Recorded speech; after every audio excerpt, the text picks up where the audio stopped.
Bonjour à tous et bienvenue dans cette dernière émission de la semaine. Nous sommes vendredi, bienvenue dans Bonjour chez vous. Aujourd'hui, nous allons parler de vos talents. Mets tes talents au service du royaume. C'est notre thème aujourd'hui. Tu as certainement un talent, que ce soit dans le chant, peut-être certains, c'est la décoration, c'est la musique, peu importe. C'est pas toujours être prédicateur. Il y a tellement de choses que nous pouvons faire pour l'avancement du royaume, pour faire briller le nom de Jésus au milieu de notre génération. Et nous allons vous encourager à faire cela avec Annabelle et Omer. Bonjour à vous deux. Bonjour. Bonjour. Vous allez bien?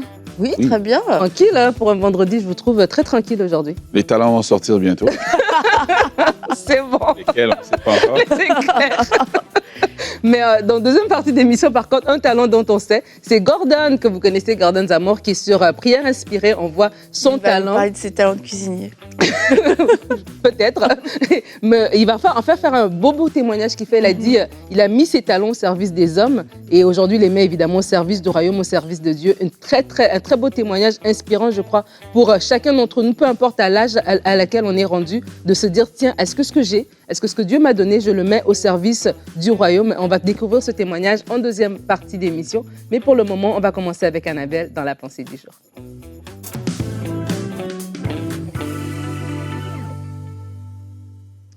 On peut avoir toutes sortes de talents, toutes sortes de dons, d'aptitudes. La Bible nous parle de cette femme Dorcas qui faisait des vêtements. Et c'est une femme qui faisait tellement bien que les gens de son entourage ont eu envie, le vif désir de la ressusciter parce que c'était une grande perte pour eux. Et cette femme n'était pas, la Bible ne nous dit pas en tout cas que c'était une grande prophétesse, mais c'était une femme qui faisait du bien. Alors toi aussi, tu as un talent, tu as quelque chose que tu pourrais mettre à contribution du royaume de Dieu.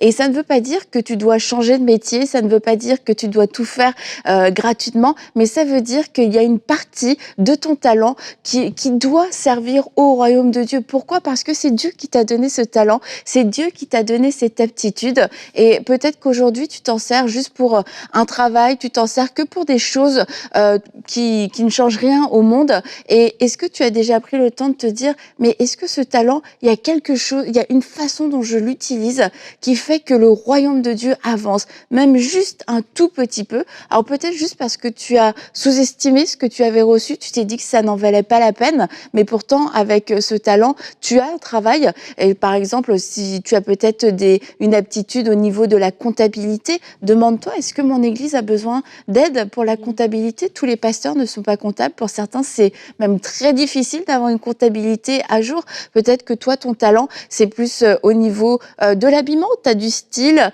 et tu aimes beaucoup la mode. Eh bien, il y a des gens autour de toi qui n'ont peut-être pas ce style, qui n'ont peut-être pas ce goût et tu pourrais les aider parce que ça leur ferait du bien dans leur estime, parce que ça leur donnerait un vrai coup de pouce, peut-être parce que ils cherchent un nouvel emploi et que ce serait bien d'avoir un petit relooking et tu peux le faire parce que ça va les aider. Il y a comme ça une multitude de talents que nous avons reçus et que nous pouvons choisir de mettre au service de Dieu. Et j'aimerais vous lire dans Proverbe 22 au verset 29. Ce beau verset, si tu vois un homme habile dans son travail, c'est au service des rois qu'il se tiendra. Il ne restera pas au service des gens obscurs. Et c'est sûr que c'est vraiment une parole pour nous encourager à ne pas nous limiter et à se dire ok, je peux travailler dans les plus grandes entreprises, dans les milieux à plus haut niveau, mais c'est aussi pour nous rappeler que notre roi, c'est Jésus et mon talent doit lui servir. Je dois trouver un moyen. Il y a un moyen pour que ce talent que tu as reçu puisse servir au roi des rois. Et les gens obscurs, c'est pas bon là, c'est sûr ça parle des gens obscurs, mais juste mettre ton talent pour un travail, pour un salaire, c'est tellement petit en fait et tu peux faire la différence, je t'assure. Aussi petit soit-il ton talent, il peut être utilisé pour le royaume de Dieu parce que c'est Dieu lui-même qui te l'a donné. Amen, amen. Merci beaucoup pour ta pensée, Annabelle. Et alors que tu parlais, je me suis dit, c'est vrai qu'on peut utiliser nos talents pour des ambitions personnelles.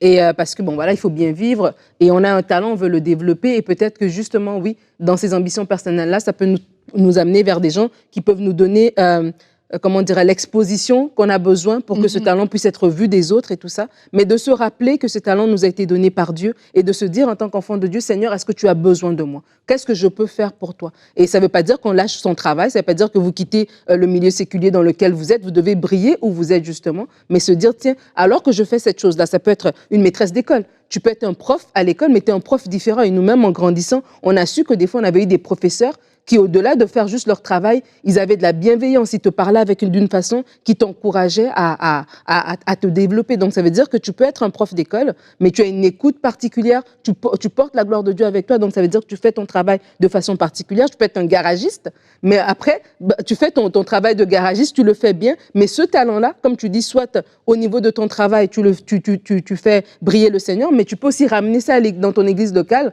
parce que tu es manuel, pour faire des choses aussi au niveau de ton église locale. Donc, c'est de se dire, des fois, on a des choses qui sommeillent en nous et on les utilise vraiment pour des ambitions personnelles et parce qu'on réussit, c'est très bien. Mais de se dire, tiens, est-ce que le royaume en a besoin et dans quelle mesure est-ce que je peux servir le royaume? C'est peut-être pas être à temps plein, c'est peut-être pas, tout lâcher pour être un pasteur, je ne sais quoi, mais c'est de dire, tiens, dans le domaine, dans le couloir dans lequel je suis, le Seigneur peut m'utiliser. Oui, j'aimerais dire qu'en fait, les églises ont besoin des gens dans plein d'autres domaines que dans la prédication, dans l'intercession, et puis... quel est l'autre domaine populaire? Continue seulement. La louange. En fait, je mets mon saut pastoral là-dessus.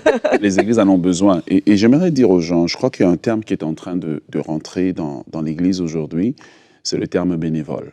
Moi, je crois que dans le royaume de Dieu, il n'y a personne qui est bénévole, en fait. Parce que Dieu nous bénit quand on le sert. Il dit, vous servirez l'Éternel, il vous bénira. Et je crois que la bénédiction est une récompense de Dieu pour le temps qu'on lui a donné. Et j'aimerais vraiment encourager les gens à amener leur talent, parce que la Bible dit, vous servirez l'Éternel et il vous bénira. Lorsqu'on met notre talent pour dire, Seigneur, tu m'as déjà béni avec un emploi, tu m'as déjà béni, je suis bien, mais ce que j'ai, je te le donne, Seigneur. Il y a toujours un retour qui vient. Ce retour ne vient pas nécessairement en termes d'argent, mais il vient en termes d'autres choses que Dieu juge bon de nous donner, en fait, juge bon d'apporter dans notre vie. Comme ça, on ne va pas aller servir dans le royaume de Dieu avec vraiment la mentalité du monde que si ce n'est pas en termes monétaires, mais comme tu as dit, mettez juste au service de Dieu, Seigneur, je le fais parce que je t'aime.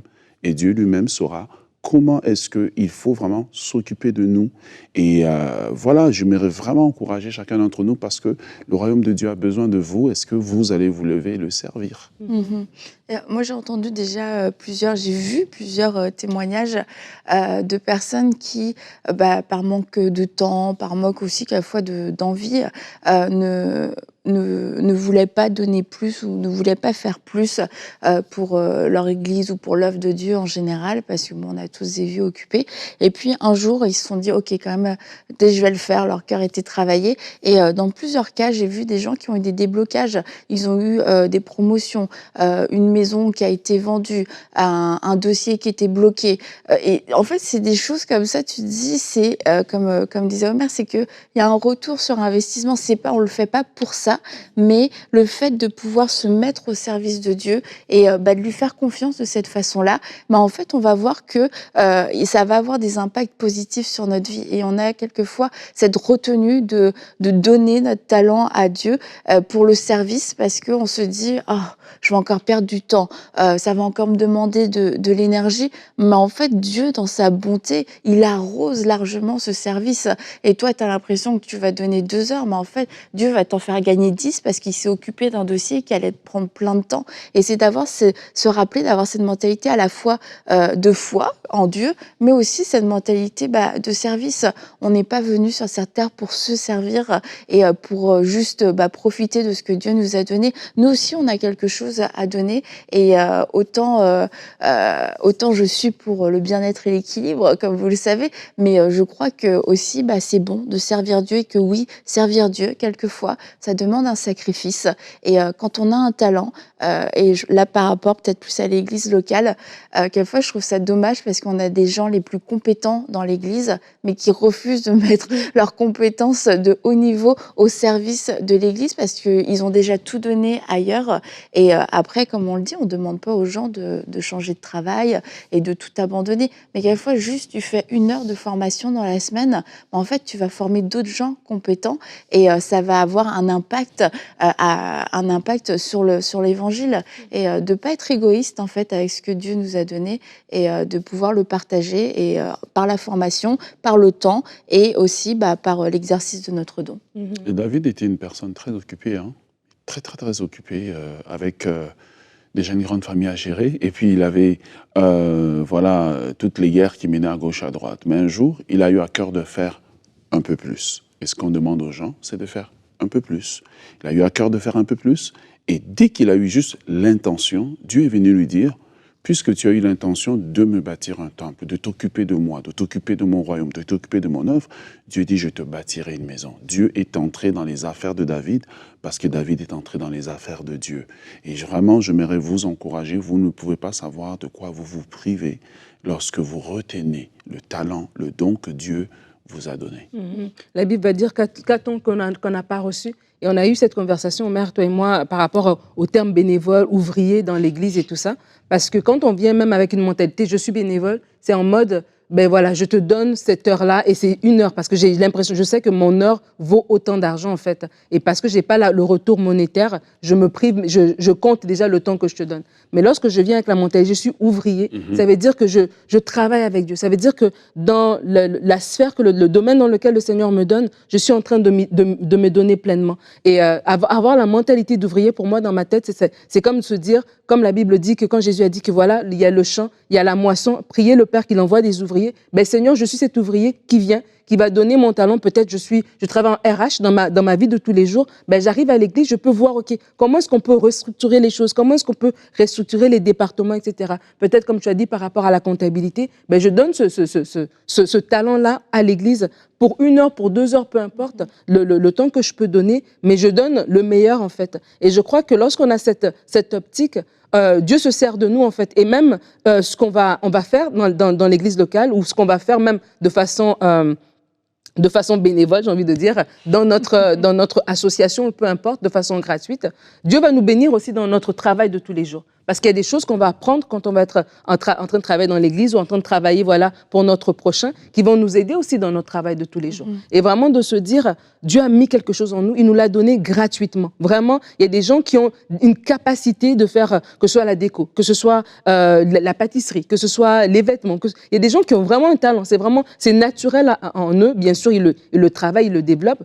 mais c'est naturel en vous. Donc ça veut dire que vous l'avez obtenu sans faire d'efforts. Alors, à combien plus forte raison, alors que Dieu vous a tout donné, de se dire « qu'est-ce que je peux faire ?» Et je suis sûre que le Saint-Esprit va venir répondre à votre cœur pour vous dire « regarde, ton pasteur a besoin d'aide. Peut-être regarde dans ton quartier, il y a telle chose que tu peux faire et tu vas voir que je vais t'aider alors que tu brilles pour moi. » Ben, c'est des âmes aussi que tu vas toucher. Peut-être tu ne seras jamais prédicateur pour prêcher devant tout le monde, ou évangéliste pour te tenir au coin des rues, mais alors que tu mets ton talent à mon service, je veux t'utiliser, et je veux aussi me glorifier en fait à travers cela. Et c'est pas toujours, c'est vrai, il faut le dire, il n'y a pas que l'église locale où on peut mettre notre talent.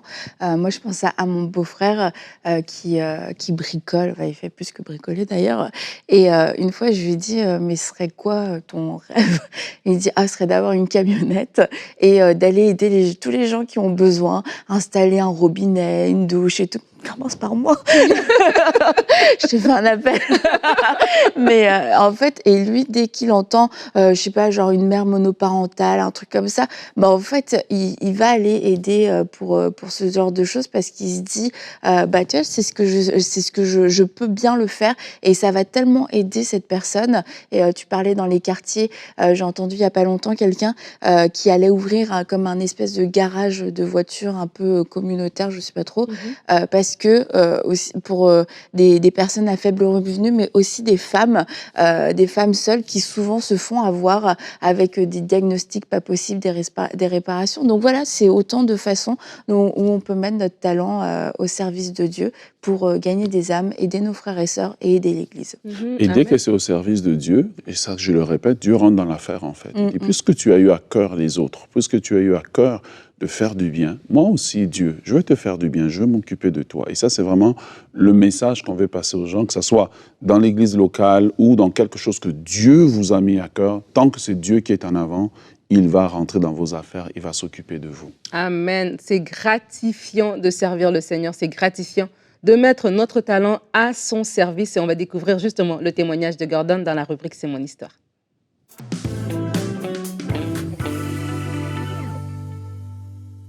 On se retrouve pour notre rubrique C'est mon histoire. Et aujourd'hui, j'ai un invité spécial avec moi. Je suis très contente de l'avoir. Il s'agit de Gordon Zamor. Yes. Hello Gordon. Salut. C'est génial. Tu es sur le plateau de C'est mon Je suis sur histoire. le plateau de C'est mon histoire. Merci de me recevoir. Oh. C'était un plaisir d'être là sur le plateau sans piano. Sans piano, c'est dur pour toi. Hein? C'est un peu dur, mais on va y arriver. Ça va bien aller. Tu vas communiquer avec la bouche et pas avec les doigts aujourd'hui. Ouais, c'est ça. Vous l'aurez reconnu, hein, Gordon, qui est donc le pianiste de l'émission Prière inspirée, mais aussi de toutes les émissions de louanges qu'on peut faire. Et puis, bien sûr, d'atmosphère de prière. Hein, beaucoup de gens prient en t'écoutant. Eh bien, aujourd'hui, ils te voient en vrai et vont pouvoir entendre ton histoire, surtout parce que tu nous racontes ton témoignage aujourd'hui. Oui, on va parler un peu de moi aujourd'hui. C'est ça. Je crois. Les gens vont être contents, je pense, de te connaître et d'en savoir un petit peu plus. Ouais, d'entendre ma voix aussi pour la première fois pour certains. Il sait parler. Je sais parler, ouais. Mais Gordon, pour planter le décor, comme j'aime le faire, toi, tes parents sont nés en Haïti, sont venus au Canada, au Québec très exactement, où tu es né, à Montréal. Yes, je suis né à Montréal. Et tu as grandi dans une famille chrétienne qui aime le Seigneur. Tu as grandi dans l'église, c'est bien ça? J'ai grandi dans l'église. J'ai appris à jouer au piano, à l'église, la musique, ça fait partie de ma vie. C'est vraiment là. Mon père, c'est un musicien. Ma mère, c'est musicienne. Elle jouait du sax dans le temps. Elle chantait dans la chorale. Fait que la musique a toujours fait partie de ma vie. Et puis, c'est ça, j'ai grandi dans la musique à l'église. T'aimais le Seigneur, hein. Quand tu étais adolescent, tu me disais, à l'école, on t'appelait le church boy, le garçon d'église un peu. Et c'est vraiment à l'adolescence que tu as pris un engagement à suivre le Seigneur. Oui, avec tu vois, toutes les camps d'été qu'il y avait, les camps d'hiver, les activités pour la jeunesse. C'est là vraiment que j'ai pris la décision de suivre Jésus, d'un plus jeune, à l'âge de 12-13 ans, on va dire. Et puis, en grandissant, 15, 17, je suis encore à l'église. Mais jusqu'à ce que je commence à avoir des contrats ici et par là. C'est ça, parce que toi, tes parents, ils viennent à Montréal, au Canada, pour vous offrir à toi, tes frères et sœurs, une vie, vraiment une belle vie, pour que vous puissiez faire des études, vous puissiez réussir. Comme tous parents, Et quand tu es au cégep, ce qui est un petit peu ce qui correspond un peu au lycée pour l'Europe, eh bien, tu es dans l'informatique, et puis en fait, tu croches pas du tout, ça se passe pas bien. Toi, ton cœur brûle pour la musique, le piano. Et là, donc, tu vas annoncer à tes parents que tu arrêtes les études. Pour devenir musicien professionnel. Et là, c'est très difficile pour toi. C'est la galère, comme on dit en France. Fait que ça n'a pas été quelque chose que mes parents ont pris. Mais c'est vraiment quelque chose que j'ai voulu faire. Puis j'ai pris la décision, puis j'étais ferme sur ça, malgré que je savais les conséquences de ça. Fait que du coup, c'est sûr que à la maison, ça a été très dur. Au niveau de la communication, il n'y en avait plus. Surtout avec mon père, ça se parlait plus. Tu sais, je suis le premier gars de la famille, tu vois. Puis, en tant que parent, mais maintenant que j'ai des enfants, mais tu veux que tes enfants soient... réussissent. En fait. Donc, tu vois. Mais, puis, la musique, comme je dis, ça fait partie de la maison, mais c'était pas... pas un métier. C'est pas un métier. C'est un passe-temps. C'est un passe-temps. Tu ne gagnes pas ta vie en étant un musicien. Tu vois, c'était la mentalité de mes parents. Mais moi, je savais qu'au bout de la ligne, il y avait que c'était plus que ça. Oui, tu vois. Exactement. Ça brûlait dans ton cœur. Et le premier contrat que tu vas avoir à l'étranger, c'est pas n'importe où, c'est en Russie. Donc, quasiment à l'autre bout du monde, depuis le Canada. Et là, tu décides, tu pars et tu fais ce premier voyage là-bas. J'ai eu cette proposition-là d'aller jouer dans des hôtels 5 étoiles en Russie. Et puis, c'est mon premier voyage. Ensuite de ça, il y a eu d'autres voyages. J'ai fait l'Asie, j'ai fait le Moyen-Orient. Fait qu'on bougeait un peu à chaque 3-4 mois. On allait de ville en ville, de pays en pays. C'est ça, pendant 9 ans, tu te retrouves là en Asie et tu vas voyager, tu vas te déplacer. Et là, autant tu étais le church boy au Québec, à Montréal, et là, tout à coup, en fait, il y a une nouvelle vie qui va s'ouvrir à toi. C'est quel genre de vie? Et je dirais que le nightlife style. La vie de nuit. La vie de nuit, OK. C'est sûr, tu sais, où est-ce que je jouais, c'était des boîtes de nuit de classe, tu vois. Et fait que c'était l'alcool était là, les On filles. voit des photos Ouais, de toi défiler à l'écran. J'aime Ouais. ton look. Oui, messieurs, dames, celui avec les dreadlocks, c'était bien Gordon. C'est moi. J'avais des cheveux aussi avant. Je l'ai moins maintenant aujourd'hui là. Mais j'avais des cheveux avant, mais c'était le nightlife. Il y avait les filles qui étaient à la portée de ma main. Tout était Devant toi, en fait, à devant moi. portée de main. Ouais, Et là, justement, c'est une vie à laquelle tu n'avais jamais goûté. Non. Et au début, tu me disais que tu aimais vraiment ça, aller dans les boîtes de nuit, l'alcool, les filles, tout ça. C'était un monde qui te plaisait, tu découvrais quelque chose de nouveau. Ouais. Tu te sentais bien là-dedans. Je me sentais bien, je me sentais cool, privilégié. Si je suis dans un pays inconnu, je me fais payer pour être là. Et puis, j'avais du monde que je ne connais pas, alors je fais ce que je veux, je fais n'importe quoi. Tu vois? Fait que c'était quasiment la débauche, quoi. Oui, complètement, c'est ça. On voit les photos, on a du mal à te reconnaître. J'avoue, j'ai ri quand je t'ai vu. Ouais, cette photo-là, c'était... Ouais. Je me rappelle, j'étais à Beijing. En français, c'est Pékin. En Chine, et puis il y avait une petite fête là, des années 70. Et puis, ouais, cette nuit, c'était une partie... ouais, c'était mon look pour cette nuit-là. Puis, ouais, c'était dans un club, puis il y avait beaucoup d'alcool, beaucoup de filles, puis c'était le party. C'est ça. Et puis c'était ta vie à ce moment-là. Mais tu me disais que parallèlement, quand tu pouvais aller à l'église, par exemple, quand tu étais en Corée du Sud ou en Chine, tu t'arrangeais pour aller dans des églises américaines. Ouais, en Corée du Sud, il y a une base d'armée américaine. Il y avait beaucoup d'églises chrétiennes américaines. Parce que, tu sais, Evelyne, j'avais toujours quand même ce manque-là, ou cette soif de l'église, ou bien de prier, des fois, même même s'il y avait ça autour de moi, mais il manquait, il manquait ça. Excuse-moi, il manquait ça. Puis souvent, j'avais l'occasion d'aller le dimanche matin, après un samedi soir de fou. Mais me lever le dimanche matin pour aller à l'église en Corée du Sud plus. En Chine, c'est un petit peu plus compliqué, à cause que là-bas, c'est plus compliqué. Mais en Corée du Sud, ça a été plus facile. Et puis, ça m'aidait des fois, mais l'entourage, où j'étais... Mais le but que j'étais dans ce pays-là, c'était pour le travail qui était jouer dans les boîtes de nuit. C'est ça, en fait. C'était ton travail, tu étais dans cet environnement-là, et puis tu vivais là-dedans. Et à un moment donné, tu as rencontré une jeune femme qui s'appelle Marie. Qui est maintenant ma femme. Qui est maintenant ta femme, exactement. Et elle est catholique. Elle te raconte un petit peu son histoire. Pour toi, c'est important quand même qu'elle aime Dieu, mais ensemble, vous vivez quand même une vie de la nuit encore. Exactement, c'est ça qui est arrivé. C'est sûr que à la longue, c'est moi, je vois souvent plus tard ce qui va se passer. Et puis, je savais que Dieu allait tourner les choses et qu'on allait pour avoir une famille et que notre famille serait une famille basée sur la fondation chrétienne, tu vois. Et puis, c'est sûr, au début, c'était pas ça. C'était pas comme ça, mais maintenant, avec le recul, mais c'est ce qui se passe présentement. Exactement. Et puis, c'était ton désir, c'était ce que tu voulais. Et à un moment donné, au bout de ces 9 ans, tu réalises qu'en fait...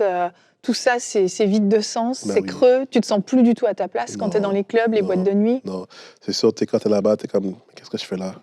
Il y a plus que ça, tu vois. Puis, je reconnais que c'est un talent que Dieu m'a donné. Et puis, à la fin de la journée, c'est comme, il n'y a rien qui se passe. Tu as fait ton contrat, ta gig, et puis, c'est la routine. Puis, tu frappes un mur. C'est comme, OK, il n'y a rien qui se passe. Ben oui. Et là, tu prends Marie avec toi, parce que Marie est originaire de Montréal. De Montréal, c'est fou. C'est assez fou. Et vous rentrez à Montréal tous les deux. Et là, tes parents t'accueillent à bras ouverts. Alors qu'ils auraient pu te juger, te rejeter, ils t'accueillent les bras ouverts. Mon père m'a donné un hug comme ça, pour la première fois, quand j'avais peut-être 25-26 ans. Quand je dis première fois, je parle en tant qu'adulte, tu vois. Et puis, c'est le plus gros feeling, tu vois, quand tes parents t'accueillent chez eux. Malgré que quand j'étais parti, mais c'était pas... on n'est pas parti en bon terme. Non. Tu vois, je n'étais pas parti en bon terme. Et puis, mais aussi, il faut que je mentionne que ma grand-mère, ses prières n'étaient pas en vain. Tu vois, elle a toujours prié pour moi. Et sa prière était très spécifique. Elle voulait que je revienne à la maison, me marier, avoir des enfants et pouvoir tu vois, élever mes enfants dans l'évangile, tu vois. Et puis, ces prières ont été écoutées et exaucées. Vraiment. Et puis, merci. Je suis là. Ben oui, exactement. Ta grand-mère priait beaucoup. Elle t'appelait même quand tu étais en Asie. Elle priait au téléphone pour toi. C'est sûr, ces prières t'ont vraiment gardé. Absolument. Et quand tu es revenu, tu t'es sincèrement repenti. Tu as vraiment pris une décision de changer de vie, c'est ça? Oui, c'est sûr que les boîtes de nuit, ça, je sentais pas clubby. Tu vois, c'était pas un gars de club. Non. Tu vois, ça n'a pas été... Ce que j'ai vécu en Asie, je l'ai pas ramené avec moi à Montréal. Et puis, c'est sûr que je retourne à la maison, je retourne aussi à l'église, je fais des contrats ici et par là. Et puis, c'est sûr que ma foi elle commence à se ranimer un petit peu à peu, jusqu'à ce que, en fait, quand j'ai commencé à venir à MCI, j'ai commencé avec, premièrement, les émissions Zana, et ensuite, j'ai Prière Respirer. Et puis, il y a une émission en particulier qu'on avait faite avec Jérémy. Je n'étais pas encore dans les caméras. Oui, à l'époque, tu jouais hors caméra. Hors caméra. Et puis, c'était avec Audrey Mac. Et puis, c'est un enseignement sur la prière en langue. On le parlait en langue. Oui. Et puis, c'est là que j'ai eu mon déclic, Yveline. Parce que je n'avais jamais eu d'enseignement sur ça. Et puis, même durant l'émission... Tu pleurais. Ouais, mais je ne le montrais pas, là. Et puis c'est dans l'auto, en retournant à la maison, c'est comme, je suis là, puis en train de me repentir. Puis c'est là que j'ai eu mon déclic, en tout cas. Ouais. Et puis à partir de là, mais ça fait comme ça fait là. Et puis là, présentement, je suis encore musicien à temps plein, mais pour le service, pour le royaume de Dieu. Amen, amen. Ouais. C'est vraiment pour le royaume de Dieu. Ouais, c'est ça la grande différence. C'est ça, ce jour-là, dans Prière Inspirée, c'est comme si le vent de l'esprit était venu souffler un petit peu, rallumer ce feu, un feu qui ne s'est jamais éteint. Tu vas de révélation en révélation, tu grandis, et puis c'est juste extraordinaire de te voir comme ça, dans tout ce que tu vis avec le Seigneur et dans tout ce que tu nous conduis, même dans la présence de Dieu. Ouais. Et oui, ton talent, tu l'as mis vraiment au service de Dieu. Et il reste quelques secondes, mais tu voulais dire un petit mot, parce qu'il y a beaucoup de gens qui t'écrivent, tu me disais, et tu voulais leur dire un petit mot. Ouais, je vais vous dire... Hello! Non, c'est parce que je peux pas répondre à tous vos messages, mais je les lis. Puis je veux vous remercier, ça me touche beaucoup au cœur. Je sais qu'il y a beaucoup de musiciens qui écoutent Prière Inspirée, mais les émissions, il y a beaucoup de jeunes musiciens qui continuent à, pratiquer et puis prier. Prier. Et puis, c'est ça. Salut. C'est génial. Je sais que tu voulais dire ce petit mot. Et vraiment, je veux te remercier, Gordon, d'être venu témoigner, mais te remercier aussi pour tout ce que tu fais, pour le royaume de Dieu, pour la francophonie, mais pas seulement la francophonie. C'est ce qui est génial avec un piano. C'est que c'est multilingue. C'est vrai. Et je sais que les gens sont vraiment bénis. Tu es une bénédiction pour le royaume de Dieu. Alors, merci beaucoup, Gordon. Merci de me recevoir, Yveline. Yes! Avec plaisir. Merci Gordon, yes, il l'a fait le témoignage, un beau témoignage et on remercie le Seigneur que Gordon a mis son talent au service du royaume. Nous sommes tous bénéficiaires de cela. Et pour terminer cette émission, j'aimerais vous partager notre verset du jour qui se trouve aujourd'hui dans Jean 17. Jean 17, les versets 4 à 5, Jésus dit « J'ai révélé ta gloire sur la terre, j'ai terminé ce que tu m'avais donné à faire. Maintenant, Père, révèle toi-même ma gloire auprès de toi en me donnant la gloire que j'avais auprès de toi avant que le monde existe. » Et Jésus a dit cette parole alors qu'il arrivait à la fin de son passage, de son ministère sur la terre, alors qu'il allait vers la croix pour dire, voilà, j'ai fait ce que tu m'avais demandé de faire. Maintenant, Père, glorifie-toi. Et alors qu'on vous encourage à mettre votre talent au service du royaume, c'est aussi de faire cette prière. Seigneur, voilà, j'ai mis mon talent à ton service. Glorifie-toi alors que je fais ce que tu m'appelles à faire, comme on l'a dit dans les exemples qu'on a mentionnés tout au long de cette émission, peu importe le domaine dans lequel Dieu vous appelle à le faire, priez tout simplement, Seigneur, j'ai répondu à l'appel, j'ai été obéissant, glorifie-toi maintenant et que ce talent puisse toucher des âmes pour ta gloire. Alors, nous vous souhaitons un excellent week-end. Merci Annabelle d'avoir été là. Merci Omer. Merci à vous tous d'avoir été là cette semaine. Soyez bénis. Passez un excellent week-end dans la présence de Dieu avec vos amis, vos familles. On se retrouve lundi pour des nouvelles émissions de Bonjour chez vous.